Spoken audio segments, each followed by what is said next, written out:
너 그 소식 들었어? 고발뉴스에서 마트를 한대. 어디로 가야 돼?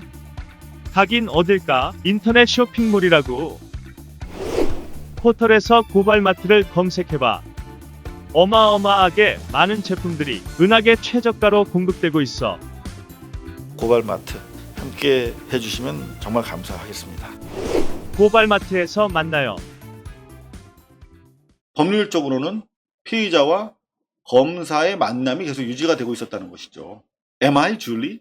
내가 줄리입니까? 한번 이어가 보도록 하겠습니다. 자, 요 만화가 있었어요. 지씨 요 만화 혹시 보신 적 있으세요? 아니요, 이거. 이기자 뉴스라고 있었는데 네. 한때 장안의 화제였는데 오, 이상호 기자님. 요게 저를 네. 모델로 해서 만든 네, 옷은 정말 똑같다. 똑같죠. 그때 요 옷입니다. 저희가 2012년 당시에 고발뉴스닷컴을 하면서 어떻게든 이 완전히 기울어진 운동장에서 역할을 해보려고 만화, 심지어 만화까지 만들었어요. 이게 100만 조회수를 기록했던 만화예요. 이 만화인데요. 한 통의 제보 전화를 받았다. 두근두근. 이렇게 시작됩니다. 만화로 특종을 했던 기사입니다. 현직 검사, 피의자와 성관계? 익명의 검찰 관계자에 따르면. 핸드폰. 그 당시 최첨단 핸드폰입니다. 2012년 당시 애니콜이네요. 애니콜입니다. 네. 이게 슬라이드 업. 광고 모델로 남녀가 이렇게 요가하듯이 올라갔던 기억나시죠? 그 전화로, 첨단 전화로 검찰 관계자가 제보를 했어. 초임 검사인 J씨가 최근 수사 중이던 사건 피의자와 성관계를 가진 게 문제가 돼서 송사로 번진 상태. 제보 내용입니다. 멘붕! 멘붕! 해당 검사가 피의자와 검사실에서 신체 접촉을 가진 뒤 유사성행위를 했다고 그러죠? 어떤 유사성행위인지 모르겠습니다, 저는. 2차로 술을 마시고 모텔에서 성관계를 가진 것으로 보인다. 제보를 받고 확인했습니다. 고발뉴스, 당시만 해도 앳된 이상호 기자죠? 그러네요. 네. 애니콜로. 주름이 하나도 없네요. 없습니다. 네. 거의 약간 좀 파운데이션이 떴죠? 백탁. 네. 현상. 고발뉴스 해당 지청 차장 검사와 수차례 접촉을 시도했어. 해당 지청 관계자 회의 중이라 통화 불가능하대. 요건 또 핸드폰이 바뀌었습니다. 요즘에는 이제 어르신들 효도폰이라고 불리는 그때 당시 상당히 힙했던 전화인데요. 이상의 내용으로 고발뉴스가 속보를 때렸어요. 다다다다다 뛰어가서 마이크 들고 있죠. 당시 이제 뉴스니까요. 뉴스톤으로 한번 읽어주실래요? 네. 현직 검사가 수사 중인 피의자와 부적절한 성관계를 가졌다는 고발뉴스의 보도와 관련해 대검찰청 감찰본부가 감찰에 착수했다. 이렇게 만화를 저희가 당시 대검 감찰본부장인데요. 네. 실무수습검사, 서울 재경 지역의 로스쿨 출신의 검사였는데 검사 수습이었죠. 사건 관계인이 피의자였습니다. 절도 사건의 사건 피의자와 경찰청사 안팎에서 성추문을 일으켰고 부적절한 관계에 대해서 이제 감찰을 시작됐다. 검사는 31살, 여성 피의자 43살, 유사 성행위를 하고 술자리 뒤 성관계를 가졌다. 이런 내용 각종 제보가 있다고 해서 많이 그때 저희가 단독 보도 이후에 집중 보도를 했던 기억이 납니다. 추가 취재 필요 여부를 확인하고 있다. 고발뉴스 다다다다 이렇게 당시 이 내용을 보여드린 이유가 뭐냐면 대단히 충격적인 사건이었죠. 2012년 당시 저희 고발뉴스가 특종을 당시에는 많이 했어. 왜냐하면 보도하는 언론들이 별로 없었어요.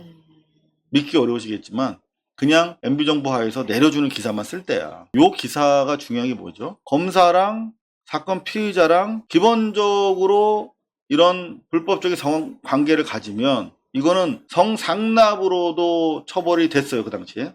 성상납으로 볼 수가 있고 이 수사 자체도 엉터리가 되겠죠. 그러니까 이거는 절대 있어서는 안 되는 일이야. 그죠? 2012년에. 근데 2012년에 저희는 몰랐는데 이거랑 유사한 사건이 하나 더 있었다는 게 바로 어제 열린공감TV가 추가로 보도한 내용입니다. 그러니까 사건은 계속 같은 사건이 돌고 도는 거야. 뭐냐면 줄리가 김건희 씨가 2012년 당시에 정대택 씨랑 소송을 하고 있었잖아요. 사건 피의자로 검찰에서 수사를 받고 있었어.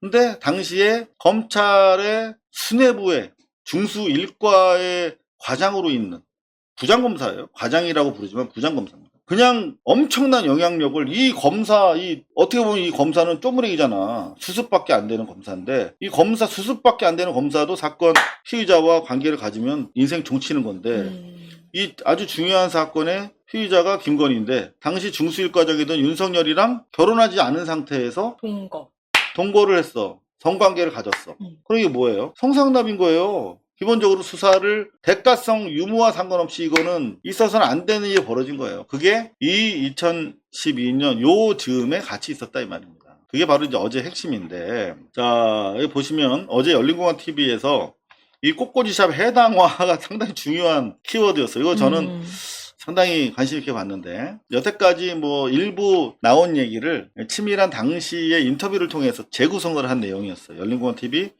동시 접속자가 최대 63,500명을 돌파했습니다. 와. 10시간 만에 60만을 돌파했는데 지금 얼마인가 한번 확인해 볼까요? 이거는 한국 언론의 역사를 새로 쓰고 있는 겁니다. 지금 고발뉴스가 옵티머스 게이트 취재 연대로 참여하고 있는 열린공감TV 새 역사를 쓰고 있는 거예요 지금. 자 한번 보겠습니다. 열린공감 TV 보시면 이제 36만 벌써 돌파하네요. 거의 하루에 10,000명씩 늘어나고 있네요. 네. 구독자가 어제 10시간 뒤에 60만을 돌파했는데 여기 보십시오. 77만 회를 돌파하고 있습니다. 벌써 어제 방송이 대단하죠. 80만. 이런 탐사 프로는 레거시 미디어에서도 없었던 것 같아요. 정말 발군의 이 시민과 전문가들 그리고 관록이 있는 베테랑 탐사 기자가 플랫폼에서 만나면 이런 일이 벌어지는구나 느낄 수가 있었는데, 간단히 정리해드리면 그겁니다. 꽃꽂이샵 해당화라고 하는 샵에 당시 코바나 컨텐츠를 운영하던 김건희 씨가 수강을 했는데, 수강하다 보면 밖에서 김범수 아나운서가 기다리고 있었다. 말쑥하게 이렇게 양복 차려입고 누굽냐고 하면 남편이라고 그랬다. 2011년 추석 때까지 5월에서 9월 사이에 최소한 5, 6, 7, 8, 9, 5개월 동안 김건수 씨랑 김건희 씨랑 사실혼 관계로 사귀었다는 제보예요. 근데 김범수 씨는 제가 직접 확인해 봤습니다만 부인을 하고 있는데, 여하튼 간에 두 사람을 그렇게 관계를 소개하고 다녔다는 것입니다.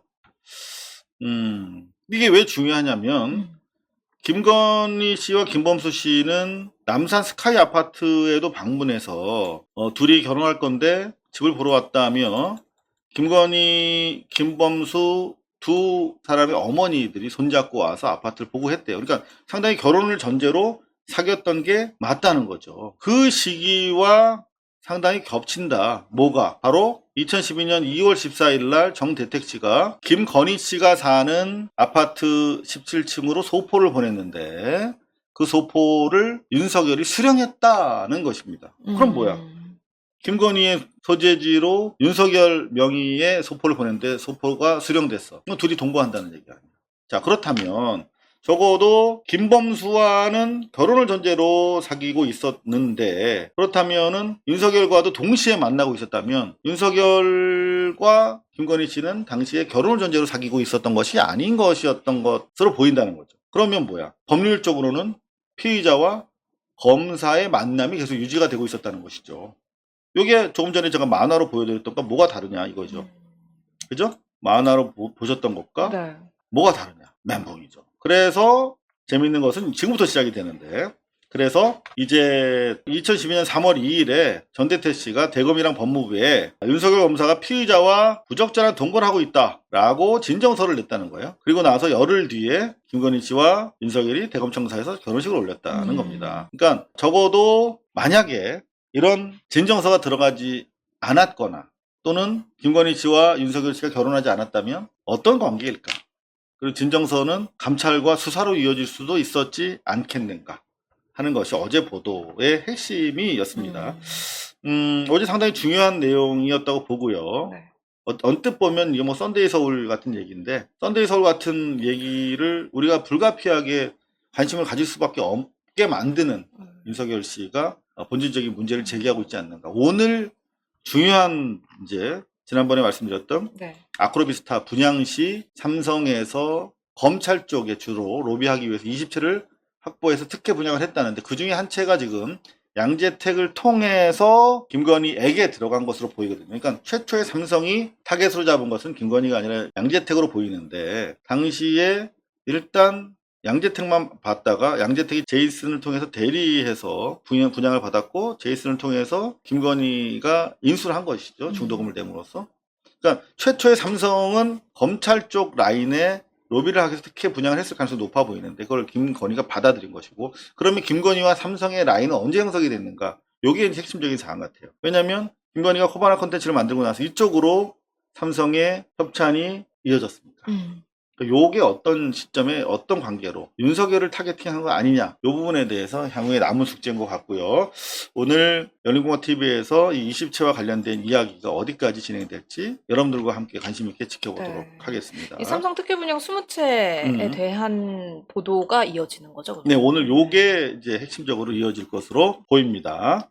자, 여러분들과 함께 혹시라도 못 보시는 분들을 위해서 제가 내일 이 시간에 또 정리해 드리도록 하겠습니다. 마지막으로 고발뉴스.com에서 정기구독 후원 신청을 받고 있습니다만 온라인이 좀 불편하신 분들 ARS를 준비하고 있습니다. 1877에 0786번으로 네, 전화하시면 반가운 목소리가 응대할 것입니다. 고발뉴스는 여러분의 자발적 후원에 힘입어 운영되는 대한매체입니다. 자본과 외압에 흔들리지 않는 언론으로 키워주십시오. 후원 신청은 ARS 1877-0786에서 받고 있습니다. 지금 전화주세요. 감사합니다.